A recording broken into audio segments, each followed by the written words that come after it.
One of the easiest things to do this holiday season is go and make a pie crust from scratch.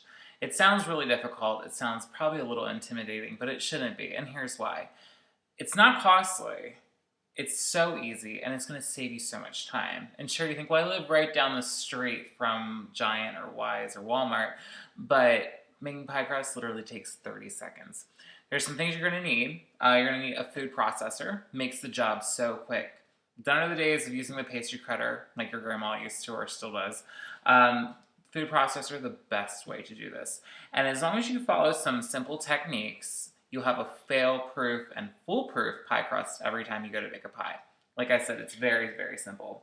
Some things I always keep on hand because there is flour involved, and flour is like glitter. It's the herpes of arts and craft, as flour is the herpes of baking. It gets everywhere. I don't care how clean of a freak you are.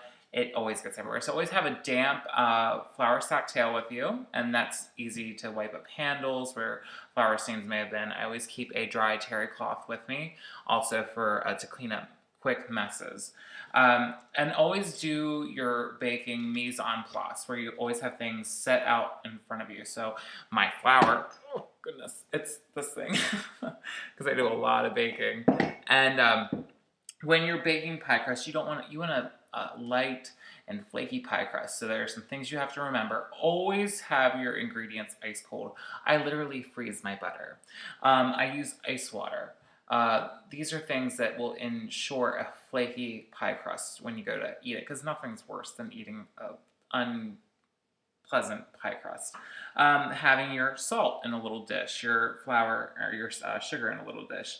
And when you go to measure your flour, you don't want this to be a condensed pie crust. You want this to be light and flaky, so you don't have to worry about packing things down as you were to pack things down like dark brown sugar in a cookie recipe. So when I go to scoop the 2.5 cups of flour to go in here, I literally am going to scoop, level, and it's done. Do not pack down the flour.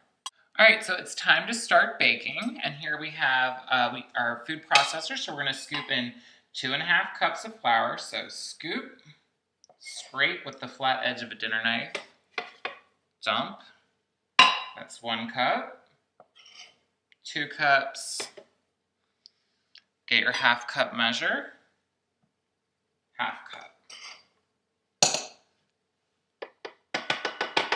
Alright, perfect. And to that, we're also going to add a tablespoon of coarse salt. I use sea salt. Some people don't like that. I love it. I like that salty and sweet taste in my pie crust. A teaspoon of each, salt and sugar. All right. So I'm going to put my thing on here, give it a quick pulse. All right, and then I'm going to add to that, I have here 2 sticks of chilled, cut into small cubes of unsalted butter. And I took 1/4 of that and I've put it in the refrigerator. And then the 3 other quarters of the cubed butter, I went ahead and I put in my freezer. And this is going to ensure that flaky crust if it's ice cold. So very quickly pulse this, maybe 10 seconds at most with pulsing. Alright, now we're going to add our the rest of our butter.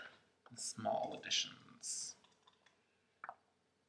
You can hear it clinking. That's because it's not hard frozen. It's a quick frozen. All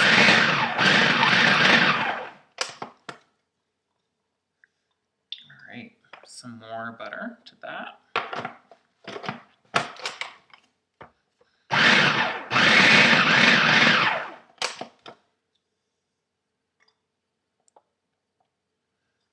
All right, that's done.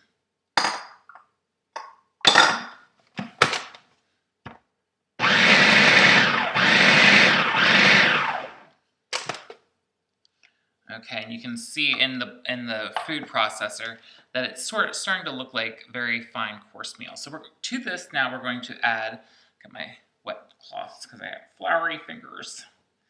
We're going to add 1/2 cup of ice water. So I have ice water here. I'm just going to add 1/2 cup. I'm not going to add, you might not need the whole cup or the whole 1/2 cup.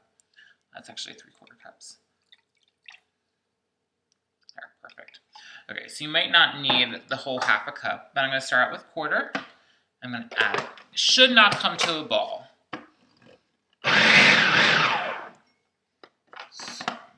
And I'm not going to do it in a slow, steady stream. I'm going to add it all at once. I'm going to add that 1/4 cup. Do the last 1/4 cup. Okay, I'm going to need it all. All right, now the way you can tell if this is done, I'm going to take this off of here and show you. If you can hold this up, when you squeeze it, dough forms, you have done pie crust. So what I have here is I emptied out half of my dough onto a sheet, and I just kind of patted it a little bit into a disc. I didn't really work with it yet. And I'm going to pull up all the sides, not too tightly, kind of loose. And I'm going to pull in all the sides of my plastic wrap. And I'm going to show you how awesome this dough looks on the outside. Oh, looks like I dropped a couple. It's all right. I'll just roll them into the next ditch.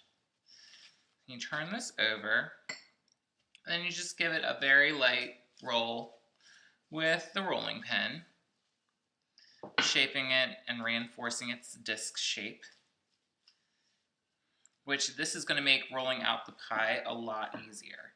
Now, I'm going to show you why I freeze the dough. And I know this is just like my webcam, but you can see here the butter that's in the dough. This is going to be awesome when it bakes. So that's why I freeze the butter. This is what makes that flaky cold crust. So maybe a minute later, I have my 2 discs of pie crust rolled into nice little rounds, and you can freeze these for up to 3 months. I would put these in a Ziploc bag if you're going to freeze them, a freezer safe bag of course, and they'll keep for up to 3 months, and if you're going to refrigerate these, they'll last for at least a week. So a week before Thanksgiving, a week before Christmas, or a week before you're doing your holiday baking. I hope you use this foolproof recipe for my never fail pie crust, and it's actually Martha's, but it's a pretty easy way of learning how to do it. So good luck, happy baking, and of course, happy holidays.